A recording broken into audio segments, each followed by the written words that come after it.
Hi everyone, and welcome to the second week of our course together. I have to say I've enjoyed looking at the videos that you all have already uploaded. It's still ahead of the deadline, so I haven't been able to see them all. But those of you that I have been able to take a peek at or look at the Getting to Know You form makes me really excited for our semester together. And made me decide actually to go ahead and pop this little hello video in here as well, and to go over, based on some of your comments and some of the things that you said, to go over what it is that you'll need to do for this week, this upcoming week, and that we'll do this each week. I'll also try to answer some of your questions. Some of you asked me a little bit more about me.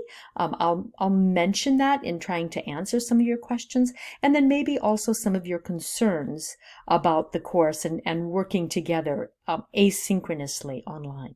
So let's first take a peek at what it is we're going to be working on this week. So as before, this is in the week 2 folder.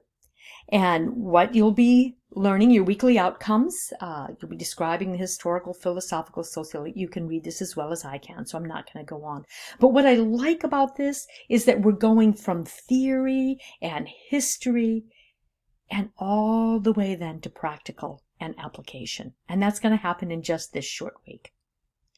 Here, as before, is your to-do list. Hopefully that will be helpful to you in terms of making sure that you're doing everything that it is that you need to be doing. Here are the readings that you'll need to do. They're from your textbook, so you'll have to look in your textbook. They're not located here. Here's content, just a very short PowerPoint about the idea of critical reflection and the importance, certainly, you'll notice down here, your first assignment, the critical reflection. So certainly important for this assignment, but also as a professional practice.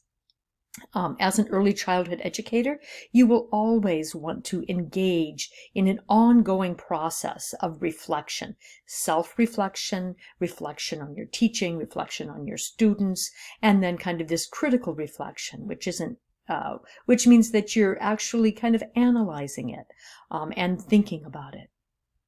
So that is the PowerPoint that will be available or is available to you, and you will want to take a look at. So that brings us then to what will be your first assignment, the critical reflection. You'll see here that for this, you have the 2 additional readings here that have very practical recommended practices and developmentally appropriate practices. This is where we're getting very practical. Do this. This is a good way to accomplish these sorts of goals.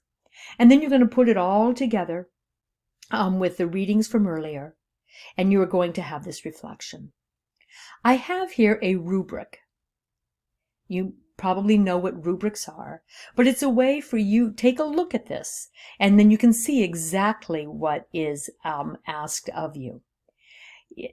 Describe the Pillow concept, analyze Pillow concept, apply, and then describe one of these recommended practices in the same way. So please take a look at that so that you don't feel, confused or that you start to go down a wrong track. This will help you get to be exactly where you need to be. Here are the directions.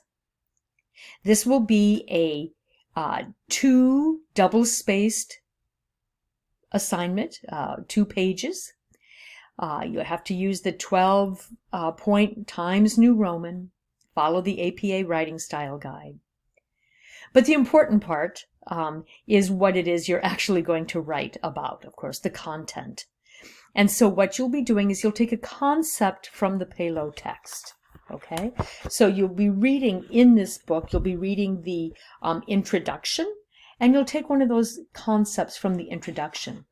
You'll also be reading page 123 to 130, which is a pedagogy for ecology. And this is where Anne Pillow goes through and actually kind of applies some of these recommended practices, but kind of takes from the concept to actually what she does in the early childhood classroom. So take a concept from here.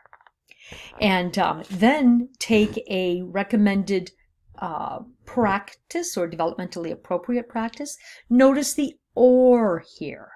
Okay, this is an and. You do not have to do one from the DEC recommended practices or the National Association for Exceptional Youth and Children developmental practices. You pick one or the other. And then if you decide to do the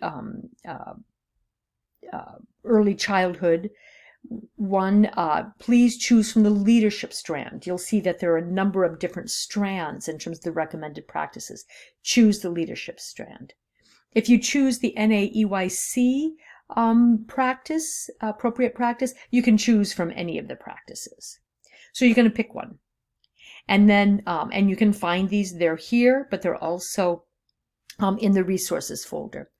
And then you need to, again, remember the rubric, but you're going to tell how the concept from the texts and then the practice, how you can support culturally, linguistically, ability, and socioeconomically diverse learners. You're going to talk about how it can be applied. You need to provide an example of how the concept from the text and the recommended practices can be used to support the needs of diverse learners. So you're taking all these practices and then you're kind of going a little bit further even and talking about diverse learners. So not just how might you apply it, but how might you apply it to a diverse community. And there are a lot of different ways to be diverse, as you can see here. And then you can either write about the ways you think the Pillow text and the practices could support the needs of diverse learners in the future. So you're just thinking about this is the way that this could be done. Or if you want to look at one of the videos, kind of your field experience requirement, if you want to look at one of those, and you can try to connect what you have read here and with the practices to a video that you see. So you can do either or. Again, notice that this is an or. It is not an and. Please do not do both. Just pick one and write about that. So I hope that this is helpful in terms of going over what it is that you'll need to do for this week. I look forward to looking more closely once the deadline comes and goes for this past week to getting to know you a little bit better. A lot of you, I want to take a quick break here. I won't take too long. But just when you reflected on this being an asynchronous course, a lot of you talked about, certainly the convenience, which is why a lot of you, many of you are working full-time jobs, part-time jobs, you're parents, you have a very heavy course load. What I've seen so far, one of you is an athlete. I mean, you've got a lot on your plate. So the convenience of having an asynchronous course is very good and very helpful. But you kind of miss out on some things. You miss out on that camaraderie. You miss out on that kind of instantaneous, wait, I've got a question. For me, as the instructor, I don't get to see you. Did they get that? Or are they still working on that? Are they struggling? Do I need to clarify? So we don't get that automatic feedback with each other. So that's why I'm trying right now to kind of personalize myself a little bit more. And then also, like I said, I really look forward to getting to know you. So what I hope that we can do is, as we go along, if you would like to meet with me, please email me, give me a time. I'm still in the States at this point. As it turns out that I will be staying for a couple weeks longer in the States. So our time schedule will be easier. It'll be easier for me to accommodate your schedules. And then after that, we'll put out a time. I'll let you know when it is suitable for us to meet with the time difference, with me being over in the Middle East. Let's see. I also then I was just going to tell you, a lot of you asked about my teaching overseas and my teaching in all these different contexts. I have to say it was just the greatest, it really was a privilege, greatest experience to be able to do that. The reason I do that is my husband is a diplomat. And so we moved around every several years to different countries. And so I was not. Somebody asked me, was I always a teacher? I was not always a teacher. And in fact, I hadn't thought about being a teacher.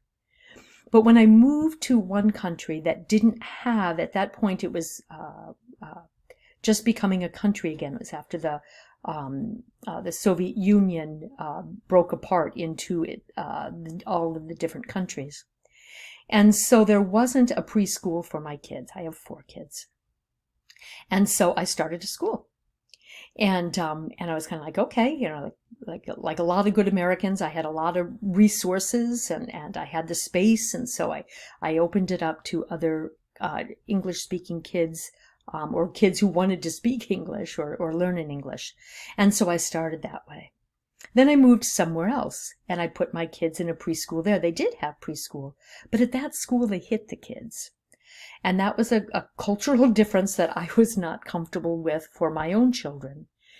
And so I started teaching at the school so that I could be my children's teacher and still give them the preschool experience, but kind of help kind of guarantee their experience.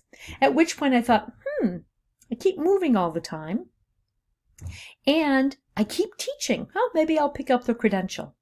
And so that's what I did. We were back in the States for a year, and I went through what was then called the Fast Train program for teaching in international schools. You can get then your Virginia teacher certification. So I did that while we were back for that year and picked it up. And I have to say, while it wasn't what I thought I was always going to do, I finally found my passion for teaching.